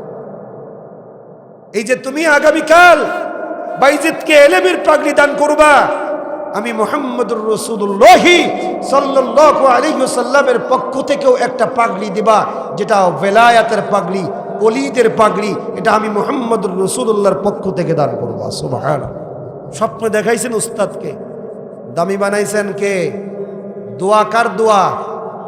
মায়ের দোয়া। বলেন কার দোয়া? মায়ের দোয়া। আরে বিবি আজকে চলে যাবে, 10টা বিবি আনা যাবে, মা চলে গেলে মা আনা যাবে না, মনে রাখবেন, এটাই বাস্তবতা। বিবি যদি চলে যায় যে আপনার সংসার করবে না কেন? কারণ আপনি আপনার মাকে মহব্বত করেন, তার সহ্য হচ্ছে না, বিবি থাকতে চায় না। কথার কথা বোঝাবার জন্য বলি, বিবি একটা চলে গেলে আরো একটা আসবে। কিন্তু আপনার নিজের মা যদি মারা যায় আর কখনো পাবেন? মা পাবেন, হয়তো বাপ বিয়ে করলে মা পাবেন, কিন্তু নিজের মা পাবেন? পাবেন না। এ কারণেই মা বাবার খেদমতের প্রতি খুব বেশি যত্নশীল হওয়া। মা বাবার খেদমত করতে যে আপনি সন্তান খেদমত করলে সন্তান মানুষ হবে, আর মা বাবার খেদমত না করলে সন্তান অমানুষ হয়ে যায়, অমানুষ হয়ে যায়। নিজে আমি আমার মায়ের খেদমত করলাম না, মাকে কষ্ট দিলাম, আল্লাহ তাআলা আমাকে অমানুষ বানাই দিতে পারে। খুতুবাতে জুলফিকারের মধ্যে হযরতে জুলফিকার আলী নকশবন্দি দামাত বরকাতুহুল আলিয়া একটা ঘটনা উল্লেখ করছেন, আমি এটা বলেই শেষ করে দিই। তিনি লিখছেন, একজন মা আর একজন বাবা পরের জমিনে কামলা খেটে তার এক সন্তানকে ইউনিভার্সিটিতে পড়াইছে। ইউনিভার্সিটিতে পড়াইতে কত কষ্ট লাগে এটা আপনারা ভালোই জানেন। ইউনিভার্সিটিতে পড়াইছে, সন্তান লেখাপড়া শেষ করছে, এরপরে চাকরিও পাইছে, কিন্তু 7 লক্ষ টাকা ঘুষ লাগবে। কয় লক্ষ? 7 লক্ষ টাকা। আচ্ছা বলেন, পরের জমিনে কামলা খাটা একজন কৃষকের পক্ষে 7 লক্ষ টাকা ম্যানেজ করা কি সম্ভব? না, সম্ভব না। বাড়িতে আসছে, মনটা বড় ভারী বেজার। মা বারবার জিজ্ঞেস করে, ও কলিজার টুকরা কি হইছে বল না। বলে কিছু হয় নাই। এক পর্যায়ে মায়ের কাছে সব বলছে। মা তার স্বামীর কাছে রাতের বেলায় বলছে, মা স্বামী বলে কোত্থেকে দিব? বলে দেখো, সন্তান তো লেখাপড়া শিখাইলাম, দামি দামি লেখাপড়া করলো, সন্তান এখন তো চাকরি পেয়ে গেছে, এখন যদি চাকরির জন্য একটু আমরা হেল্প না করি তাহলে কি হয়?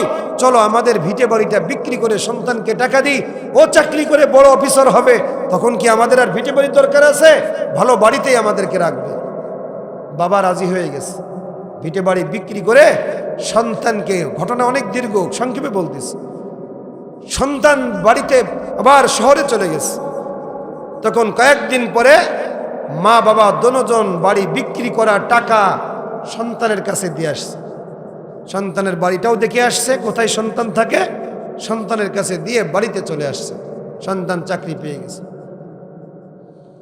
এবার এই সন্তান চাকরিতে যায়, একদিন 2 দিন যায়। সন্তান কয়েক মাস যাওয়ার পরে একজন কলিগের সাথে প্রেমের পরিণয়।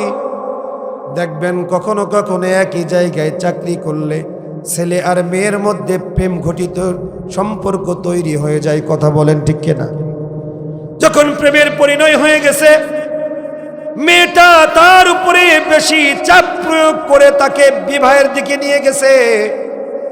সন্তানটা মা বাবাকে না জানিয়ে ওই মেয়েটাকে বিবাহ করে নিজেরা একটা আলাদা জায়গায় বাসা নিয়েছে। যখন সন্তান মা বাবাকে বলে নাই, কয়েকদিন পরে মাকে সন্তান টেলিফোন করেছে। মাকে ডাক দিয়ে বলে, মা এই যে তোমাকে না জানিয়ে একটা কাম করে ফেললাম। মা বলার আগে বলো না, আমি সন্তানকে তুমি মাফ করে দিবা নাকি? মা ডাক দিয়ে বলে, কি এমন কাজ তুমি করেছো যে মাফি চাইতেছো? বলে, না মা, তুমি বলো না আমাকে তুমি মাফ করে দিবা। মা বলতেছে, ঠিক আছে বল, তোকে আমি মাফ করে দিব। সন্তান এবার ডাক দিয়ে বলে, মা তোমাকে আর বাবাকে না জানিয়ে একটা বিবাহ করে ফেললাম। মা 1-2 মিনিটের জন্য হতভম্ব হয়ে গেছে। এ দুনিয়ার গোলাম, সারা জিন্দেগি ভর মা বাবা কষ্ট করে তোমাকে লালন পালন করলো, তোমার সমস্ত আয়োজনগুলো মা মিটালো, তোমার সমস্ত প্রয়োজনগুলো মা দেখভাল করলো। আর বিবাহের মতো এত দামি আর বড় জিনিস যখন তুমি ঘটাইছো, মা বাবাকে জানাও নাই। মনে রাখো, মা বাবার দিলের মধ্যে কি কষ্ট লাগবে না? বলেন না কেন কষ্ট লাগবে না? মায়ের দিলের মধ্যে কষ্ট লাগছে, কিন্তু মা কষ্টটা প্রকাশ করে নাই। বলতেছে, এই কলেজের টুকরা সন্তান, তুই তো অন্য কোনো গুনাহ করো নাই, তুমি বিয়ে শাদী করছো, বলতে পারো নাই, ঠিক আছে মাফ করে দিলাম। বৌমাকে নিয়ে একদিন গ্রামের বাড়ি থেকে তোমার বাবার কাছ থেকে একটু দোয়া নিয়ে চলে যাইও। যখন এই কথা বলছে তো সন্তান খুশি হয়ে গেছে। সন্তান তার বিবিকে ডাক দিয়ে বলে, ওগো প্রাণের বিবি আমার, মা বাবা আমাদের সম্পর্কটাকে মেনে নিছেন। মা বলছেন আগামীকাল 2-1 দিনের মধ্যে গ্রামের বাড়িতে যাইতে, চলো না গ্রামের বাড়িতে যাই। এবার বিবি ডাক দিয়ে বলতেছে, আমি জিন্দেগিতে শহর ছেড়ে কখনো গ্রামে যাই নাই, একদিনের জন্য গ্রামে আমি যেতে রাজি নই। তোমার তোমার বাবাকে ডাক দাও, তোমার মা বাবা শহরে এসে আমাদের সাথে সাক্ষাৎ করে যাক, আমি একদিনের জন্য গ্রামের বাড়ি যেতে রাজি না। এমন কিছু জমিনের মধ্যে বউ আছে না নাই? বউটা যখন বলছে গ্রামে যাইতে রাজি না, ছেলেটা তার বউয়ের এতটাই পাগল, বউয়ের কথাই মা বাবার সাথে সম্পর্ক ছিন্ন করছেন। প্রায় 7 বছর ধরে সন্তান মায়ের আর কোনো খোঁজ নেয় না, বাবার খোঁজ পর্যন্ত নেয় না। এ দুনিয়ার গোলাম, দেখো না মায়ের অন্যের বাড়িতে কামলা খেটে আর জিয়ের কাজ করে অল্প অল্প করে পুঁজি করে সন্তানকে বড় শিক্ষিত বানাইলো, কিন্তু সন্তান মা বাবার 7 বছরের কোনো খোঁজ নাই। যখন খোঁজ নাই মা বাবা শহরে আসছেন, ওই যে বাড়িটা মা দেখে গেলেন, ওই বাড়িতে গেছেন তো বলে আপনার সন্তান আরো 4 মাস আগে এখান থেকে চলে যে অন্য জায়গায় বাড়ি নিয়েছে। সন্তানকে মা বাবা খুঁজে পায় নাই। এদিকে ভিটে বাড়ি তো বিক্রি করে দিছে, ছোট্ট একটা কুড়ে ঘর, ওই জায়গায় সন্তানের মা বাবা বৃদ্ধ আর বৃদ্ধা বসবাস করে, আর যা জোটে নিজেরাই দিনাতিপাত করতে থাকে। কিন্তু সন্তানের জন্য দিলের মধ্যে বড় কান্না নেমে আসে।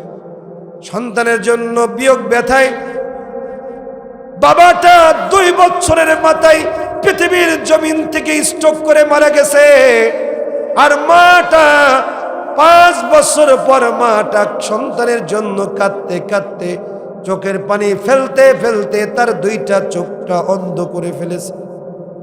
আল্লাহ তাআলা মা বাবার এই কষ্টগুলো আসমান থেকে দেখতেছে।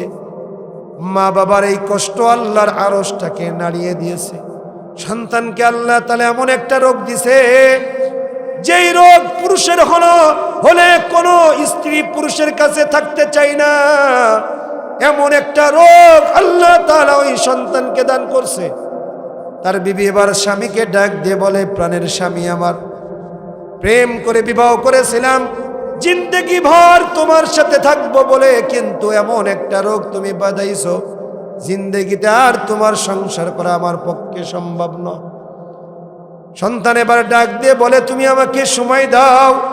বলে, 1 দিন সময় তোমাকে আমি দিতে চাই না, আমি আজই তোমার ঘর থেকে আমি আমার বাবার বাড়িতে চলে যাব, আর সেখান গিয়ে তোমাকে ডিভোর্স লেটার পাঠিয়ে দিব। সন্তান তার বিবিকে আটকাইতে পারে নাই। ও দুনিয়ার গোলাম, দিলের কান খাড়া করে দিয়ে, একটু কান খাড়া করে দিয়ে শোনো, সন্তানের ভালোবাসা মহব্বত যেই বিবিকে কেন্দ্র করেছিল, যেই বিবির জন্য তার নিজের মায়ের বাবার সাথে 7 বছর সম্পর্ক পর্যন্ত করে নাই, এই সম্পর্ক মহব্বতের বদৌলতে বিবি ফিনিশিং তাকে তালাক দিয়ে তার ঘর থেকে তার বাড়িতে চলে গেছে। এবার দিলের মধ্যে মায়ের মহব্বত ঢুকছে, সন্তানের দিলের মধ্যে বাবার মহব্বত ঢুকে গেছে।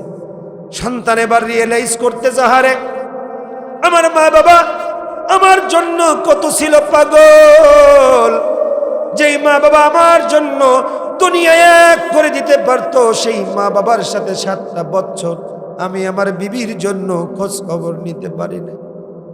যাই না, আগামীকাল যাব, আমার মা বাবা কেমন আছে একটু মা বাবার খোঁজ নেই, আর মালিকের কাছে দোয়া করতেছে, আল্লাহ আমার মা বাবাকে তুমি জিন্দা রেখো, যাতে করে তাদের কাছ থেকে আমি একবারের জন্য একটু মাফ চাইতে পারি। পরের দিন সন্তান বাড়িতে চলে গেছে। গ্রামের যেই জায়গায় সন্তানের ভিটে বাড়ি ছিল, ওই জায়গায় দেখতেছেন একজন মুরব্বী আল্লাহর গোলাম চেয়ারে বসা, ডাক দিয়ে বলতেছেন, ওগো মুরব্বী আল্লাহর গোলাম, আপনি বলেন না এই জায়গায় একটা ভিটে বাড়ি ছিল, তারা কোথায়? বলে, তাদের একজন কুলাঙ্গার সন্তান ছিল। সন্তান, যেই কুলাঙ্গার সন্তান মা বাবা তাদের রক্ত পানি করা অর্থ দিয়ে আর নিজেদের শেষ সম্বর ভিটে বাড়িগুলো আমার কাছে বিক্রি করে সন্তানের জীবন গড়ে দিছে। এই সন্তান তার মা বাবার 7 বছর পর্যন্ত কোনো খোঁজ খবর নাই। বাবাটা 2 বছরের মাথায় স্ট্রোক করে মারা গেছে। যখন বাবার মৃত্যুর খবর শুনছে, সন্তানের দিলটা খানখান হয়ে গেছে। এবার বলতেছে, বলেন না ওই মাটার কি খবর? বলে, মাটা গত 2 বছর আগে সন্তানের জন্য বিয়োগ ব্যথায় কাঁদতে কাঁদতে অন্ধ হয়ে গেছে। সন্তানের দিলটা আরো ভেঙে পড়েছে। সন্তানের বাত ভাঙা একটা কান্নার আওয়াজ বেরিয়ে আসতে চাই, কিন্তু মুরব্বীর সামনে কান্নাকাটি করতে চাইতেছে না। মুরব্বীকে ডাক দিয়ে বলে, গো আল্লাহর গোলাম, ওই বৃদ্ধা মহিলা এলাকার কোথায় থাকে বলবা নাকি? বলে, এই পথ দিয়ে যাও, মাঠের এক প্রান্তে দেখবা একটা তাল পাকার ছাউনি, ছোট্ট একটা কুড়ে ঘর। ওই ঘরের মধ্যে বৃদ্ধা মা অন্ধ মানুষ বসবাস করে। সারাদিন মানুষের বাড়িতে কাজ করে, আর মানুষের ওই যে কিছু খাদ্য মাকে দেয়, ওটা খাই, রাতের বেলায় আনে, আর রাতের বেলায় দিন যাপন দিনাতিপাত করে, আবার সকাল বেলায় মানুষের বাড়িতে যায়। যাও যাও, ওখানে গেলেই ওই মাকে পেয়ে যাবা। সন্তানটা কাঁদতে কাঁদতে যখন মায়ের ওই কুড়ে ঘরের সামনে চলে আসছে, তো দেখতে পাইলেন মা তো যখন তার ঘরের মধ্যে উকি মারবেন, তো সন্তান দেখতে পাই হঠাৎ করে মাগরিবের আজান সন্তানের কানে চলে আসছে। তো মা জায়নামাজের মুসাল্লা কুড়ে ঘরের মধ্যে বিছায় দিয়েছে। যখন কুড়ে ঘরের মধ্যে বিছাইছে, তখন সন্তান চিন্তা করলো মা নামাজ আদায় করুক, এরপরে মাকে আমরা ডাক দেব। মা যখন জায়নামাজের মুসাল্লা বিছাইছেন, নামাজ আদায় করছেন, নামাজ পর আল্লাহর কাছে মা দুহাত তুলে দোয়া করতেছেন, আয় রব্বে কাবা, জমিনের মধ্যে আমার মতো বড় অসহায় আর বোধহয় কেউ নাই। আমার সবচাইতে বড় দামি আর প্রিয় 2 জন মানুষ তুমি আমার জন্য বরাদ্দ করে দিয়েছিলা, একজন আমার স্বামী আর একজন আমার সন্তান। ও মালিক, আমার স্বামীকে 5 বছর আগে পৃথিবীর জমিন থেকে নিয়ে চলে গেছে। ও মালিক, আর 2 নম্বর আমার সন্তানকে 7টা বছর পর্যন্ত আমার সাক্ষাৎ তুমি দাও নাই। কিন্তু মালিক গো, আজকে আমি বৃদ্ধা মানুষ, আমার দিলের মধ্যে এখন ভয় তৈরি হয়ে গেছে। আমি যদি এখন মারা যাই, আমার আপন মানুষ বলে কেউ জমিনের মধ্যে থাকবে না যে আমার কবরে তার 1 মুঠা মাটি দিতে পারে। আয় রব্বে কারীম, তোমার কাছে আমার একটা পাওনা, আজকে তোমার কাছে প্রথম দোয়াটা করি, আমার সন্তান যতই আমার খোঁজ না নিক না কেন, আমার সন্তান জমিনে যেই জায়গায় থাকবে, আমার সন্তানকে সবচাইতে ভালো তুমি রাখো। সুবহানাল্লাহ। তার মানে মার 7 বছর ধরে মায়ের খোঁজ খবর নাই সন্তান, এরপরও সন্তানের প্রতি মায়ের কোনো এসকাল নাই। আল্লাহর কাছে দোয়া করতেছেন, আল্লাহ আমার সন্তান জমিনের যেই জায়গায় বসবাস করুক না কেন মালিক, আমার সন্তান যেভাবেই থাকুক না কেন, আমার সন্তানকে তুমি ভালো রাখবা। আর 2 নম্বর দোয়া করছেন, আ রব্বে কাবা, আমার সন্তান যেহেতু জমিনের মধ্যে যদি জিন্দা থাকে, তাহলে আমি বৃদ্ধা মানুষ, কবরের মধ্যে মাটি দেওয়ার জন্য একটা মহব্বতের লোক প্রয়োজন, আমার সন্তানকে তুমি আমার বুকে ফিরায় দাও। যখন এই কথা বলছে, সন্তান আর স্থির থাকতে পারেন নাই। সন্তান দরজার কিনারা থেকে মা বলে ডাক দিল। সন্তানের এক ডাক শুনে মা আবার জায়নামাজের মুসাল্লা থেকে এক ঝাটকায় দাঁড়িয়ে পড়ছে, আর ওই তাল পাকার ছাউনি ওয়াল ধরে ধরে অন্ধ মানুষ তার দরজার কিনারার সামনে দাঁড়িয়ে পড়ছে। ডাক দিয়ে বলে, কলিজার টুকরা সন্তান, 7টা বছর আগে তোর এই ডাকটা আমি আমার বাড়িতে বসে বসে শুনতাম। আজকে তুমি আমাকে একবার মা বলে ডাক দিলা, এই ডাকটা আমার সেই চিনা ডাক মনে হয়। আমার সন্তান, তুমি মনে হয় আমার সামনে দাঁড়ানো। মাকে ডাক দিয়ে বলে, হ্যাঁ মা, আমি 7 বছর পর্যন্ত তোমাদের সাথে খারাপ আচরণ করছি, তোমাদেরকে খোঁজ নিতে পারি নাই। ও মা, তোমাদের মহব্বতটাকে আমি গ্রহণ করছি, কিন্তু দিলের মধ্যে তোমাদের মহব্বত রাখতে পারি নাই। মাগো জিন্দেগিতে যদি এর কারণে আল্লাহ তাআলা আমাকে কিয়ামতের ময়দানে যদি জবাব চাই, জবাব দেওয়ার কিছু থাকবে না। ও মা, তোমার কাছে মাফি চাই, তুমি আমাকে মাফ করে দাও। সন্তান যখন মাপ চায় তো সন্তানকে মা বুকের মধ্যে জড়িয়ে ধরে তার চোয়ালের উপরে মা হাতায় আর ডাক দিয়ে বলে, কলিজার টুকরা সন্তান, 7 বছর আগে আমার দু চোখ দ্বারা তোকে আমি দেখতাম। ও কলিজার টুকরা সন্তান, 7 বছর হয়ে গেছে, এ দু চোখ দ্বারা তোকে আমি কখনো দেখতে পারি নাই, কিন্তু এখন যখন সামনে আসলি তখন এমন একটা পরিস্থিতি আমার হয়ে গেছে যে আমার মালিক আমার চোখটা পর্যন্ত অন্ধ করে দিছে, তোকে দেখার যোগ্যতা নাই, তোকে দেখতে পারবো না। তো কি হয়েছে? আয়না আমার বুকে আয়, আর আমি আমার হাত দ্বারা তোর চোয়ালের উপরে রাখি, আর আমি একটু হাত দিয়ে তোকে একটু হাতাই, আর তোর স্পর্শটাকে একটু অনুভব করি। ও দুনিয়ার গোলাম, এটা হচ্ছে মায়ের দিলের মধ্যে সন্তানের প্রতি মহব্বত। যত দূর আপনি মাকে ঠেলে দেন না কেন, জিন্দেগিতে মা কখনো আপনাকে দূরে ঠেলে দিবে না। আপনি যতই আপনার মাকে গোয়াল ঘরে রাখতে দেন না কেন, আপনার মা জিন্দেগিতে আপনার নরম বিছানায় যাইতে যাবে না। আপনি যতই আপনার মাকে কষ্ট দেন না কেন, জিন্দেগিতে মালিকের কাছে আপনার মা আপনার জন্য বদদোয়া করবে না, বরং মালিকের কাছে দোয়া করবে, আল্লাহ আমার সন্তানকে সহি বুঝ দিয়ে তুমি তোমার প্রিয় গোলাম বানায় নাও। আল্লাহু আকবার, আল্লাহু আকবার। সন্তানের প্রতি মায়ের বাবার মহব্বত, এই মহব্বত যেন কোনো মহব্বত না, সবচাইতে দামি মহব্বত। এই জন্য সন্তান যদি মা বাবার খেদমত না করে, খোঁজ না নেয়, তো ওই রকম সন্তানের মতো অমানুষ হয়ে যায়, অমানুষ হয়ে যায়, অমানুষ হয়ে যায়। তখন আর মানুষ হওয়াটার সুযোগ নাও আসতে পারে, ঠিক কিনা বলে? এই জন্য যতটুকু কথা বললাম, আমি জানি আমার আলোচনাও শেষ, তো যে কথাগুলো বললাম শুধু বুঝাইতে চাইলাম। আমার আজকে আলোচনার মূল জিনিসটাই ছিল পিতামাতার খেদমত। এই জন্য এর বাইরে কোনো কথা বলি নেই। পিতামাতার খেদমত করলে আল্লাহ তাআলা সন্তানগুলোকে মানুষের মতো মানুষ বানায়। সর্বশেষ পিতামাতার খেদমত করলে মরণের সময় কালেমা নসিব হয়ে যায়। সুবহানাল্লাহ বলেন। এই মরণের সময় কালেমা নসিব হওয়ার প্রয়োজন আছে না নাই? কালেমা, যার শেষ কথা কালেমা হবে লা ইলাহা ইল্লাল্লাহু মুহাম্মাদুর রাসূলুল্লাহ, যার শেষ কথা হবে, রাসূল বলেন ফাদাখালাল জান্নাহ, আল্লাহ তাআলা মৃত্যু হবে তাকে জান্নাতের মধ্যে প্রবেশ করাবে। এই জন্য যতটুকু কথা বললাম, বিশেষ করে মা বাবার খেদমত, এটা আমাদের অত্যন্ত জরুরি। মা বাবাকে খেদমত করবেন, মহব্বত করবেন, ভালোবাসবেন। মা বাবাকে কখনো খারাপ আচরণ করবেন না। মা বাবাকে মনে করবেন মেশিন, একটা মেশিন। কেমন মেশিন? বরকতের মেশিন।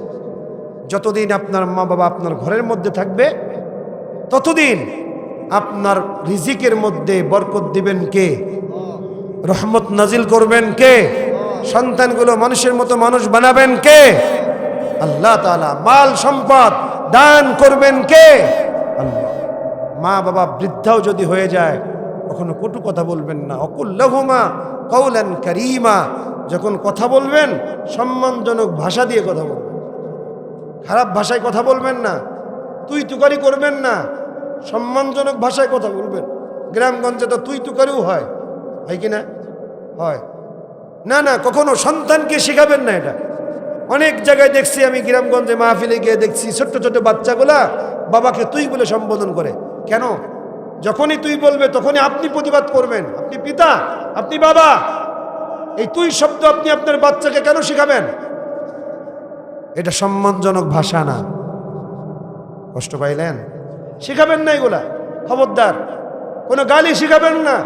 ছোট্ট বাচ্চার জবান থেকে যদি কখনো গালি বের হয়, মনে রাখবেন কারোর কাছ থেকে না কেউ তাকে বলছে, অথবা তার সামনে কেউ বলছে। যখন বলবে তখনই প্রতিবাদ করবেন, তাহলে ব্রেন থেকে এটা আউট হয়ে যাবে। ছোট বাচ্চাদের ব্রেন থাকে খুব শার্প, যা দিবেন সেটাই গ্রহণ করে। এজন্য বাচ্চা থেকে এদেরকে এইভাবে যদি লালন পালন করতে পারেন, দেখবেন এই সন্তানগুলো আপনাদেরকে বড় হলে খেদমত করবে ইনশাআল্লাহ। আর খেদমত করলে এই লাভগুলো আমরা পেতে পারি। আমরা কি বাপ মার খেদমত করতে চাই কি চাই না? আচ্ছা, এখানে বাবা জীবিত আছে? কার কার হাত তুলি তো। বাপ মা জীবিত আছে, হাত তুলেন, হাত তুলেন, হাত লম্বা করেন, লম্বা করেন, বলেন আল্লাহ, সবাই বলেন আল্লাহ। আজ থেকে পিতা মাতার প্রতি কখনো অবিচার করব না। যতদিন জীবিত থাকব পিতা মাতার খেদমত করব, তাদের আনুগত্য স্বীকার করব। এই হাত নামাই কিরা, হাত নামাই কিরা, এইটাই বড় বাটপাড়া এটা। আয় আল্লাহ, আমাদের এই প্রতিজ্ঞাকে তুমি কবুল আর মঞ্জুর করো। আল্লাহ, আমাদের পিতা মাতার জিন্দেগির মধ্যে রহমত বরকত নাজিল করো, আমাদের জিন্দেগির মধ্যেও রহমত বরকত নাজিল করো।